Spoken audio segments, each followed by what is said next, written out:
वज़ीर-ए-आज़म शहबाज शरीफ ने कामरा एयरबेस का दौरा किया और मार्का-ए-हक में भारतीय तैयारों को तबाह करने वाले पाक फ़िज़ाइया के शाहीनों से मुलाकात की।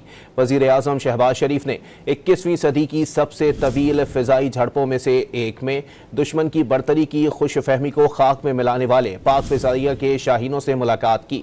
नायब वज़ीर-ए-आज़म इसहाक डार, वज़ीर दिफ़ा Khawaja Asif, army chief general Syed Asim Munir, air chief marshal Zaheer Ahmed Babar और आला सिविल और अस्करी क़यादत भी वज़ीर-ए-आज़म के साथ थे।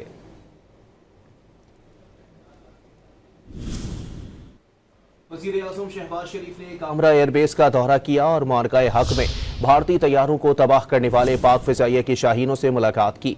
वज़ीर-ए-आज़म शहबाज शरीफ ने 21वीं सदी की सबसे तवील फ़िज़ाई झड़पों में से एक में दुश्मन की बरतरी की खुशफहमी को खाक में मिलाने वाले पाक फ़िज़ाइया के शाहीनों से मुलाकात की।